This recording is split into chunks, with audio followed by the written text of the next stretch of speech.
So mga tol, ipinagmalaki nga po ng Netflix na pumalo ng 65 million plus ang nanood sa laban ng Mike Tyson versus Jake Paul na ginanap noong November 16 sa Arlington, Texas, USA. Dinominate at binasag umano nila ang social media platform kahit daw na nagkaroon ng issue ang network nila. Sa co-main event pa nga lang daw mga tol, pumalo na daw agad ng 15 million household ang nanood ng live. Pagdating naman sa main event, mas lalo pang pumalo mga tol at umabot nga po ng 16 million plus ang nanood ng live. Maging si Jake Paul mga tol, masayang masaya sa dami ng nanood. Record breaking daw talaga yan, kaya napa-I love you na lang itong si Jake Paul mga tol kay Mike Tyson. Ani pa Jake Paul mga tol, 9th biggest US gate in history boxing or MMA. Me, Mike Tyson, Amanda Serrano, Cathy Taylor, and MVP did that. Pero sa kabila nga po ng pagiging success sa laban na yan, marami pa rin po ang pumuna. Katulad na lang ng mga sports analyst at experts sa boxing. Sinabi nga po mga tol na hindi daw pang professional ang laban ni Mike Tyson at Jake Paul. Parang exhibition lang daw yan at entertainment. Hindi nga daw nila alam mga tol kung bakit pinayagan ng commission na maging professional ang laban na yan. Gayong 2 minutes lang umano ang kada round, imbis na 3 minutes. Bukod dyan mga tol, napakalaki umano ng gloves na gamit nila. 14 ounce umano ang ginamit na gloves, kaya parang nag-sparring lang daw yung dalawa. Required daw kasi na gamitin dyan mga tol, 10 ounce na gloves.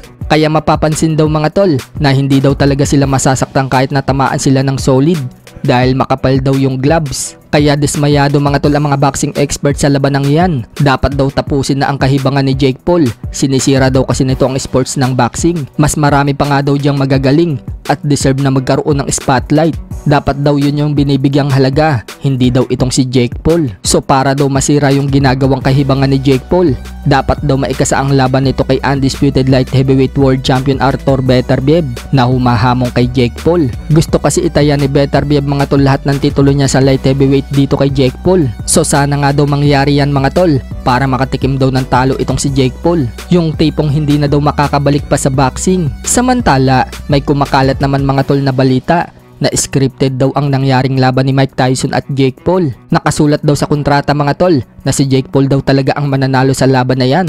Kapag daw kasi na-knockout ni Tyson si Jake Paul sa first round, hindi daw makakatanggap ng pera itong si Mike Tyson. Kung maina-knockout naman daw ni Tyson si Jake Paul sa round 2, konti lang daw ang matatanggap na pera ni Tyson. Kaya kailangan daw tapusin yung 8th round. At kung umabot daw sa split decision ang resulta ng laban, papaboran daw si Jake Paul na siya ang mananalo. Bukod dyan mga tol, may kumakalat nga din po na video clip sa round 1 kung saan may pagkakataon daw sana si Mike Tyson na ibato yung solid niyang right hand, pero hindi daw binato ni Mike Tyson. Kaya dyan pa lang daw mga tol, makikita na scripted daw yung laban. So ano sa tingin nyo mga tol? Scripted nga ba yan? O talagang tunay ang laban na yan? Sa kabilang banda naman mga tol, matapos pong manalo si Guillermo Rigondeaux nito lang October 13 sa Amerika ng isang impresibong pagkapanalo kung saan knockout po agad sa round 1 ang sinapit ni Danis Arias nang tamaan ito ni Guillermo Rigondeaux ng isang body shot. Napaluhod nga po yung kalaban at hindi na nakatayo. Pagkatapos po niyan mga tol, at nito lang nakalipas na araw mga tol, lakas loob nga pong hinamon ni Guillermo Rigondeaux si Naoya Inoue at kumpiyansang sinabi niya na tatalunin umano niya ang tinaguriang monster ng Japan. Gusto din umano niya mangyari mga tol ang big event nila ni Naoya Inoue sa Amerika at doon niya ito talunin. Sa mga hindi po nakakaalam mga tol, ang huling dalawang laban po ni Rigondeaux ay sa Super Bantamweight Division na po yan. So muli nga pong umakyat ng Super Bantamweight Division itong si Rigondeaux. At sa mga hindi po nakakaalam mga tol, sa Super Bantamweight Division po tinalo ni Rigondeaux ang legend na si Nonito Donaire Jr. Kaya hindi na bago kay Rigondeaux mga tol ang division na Super Bantam kung saan kampiyon ngayon si Naoya Inoue sa 4 na titulo.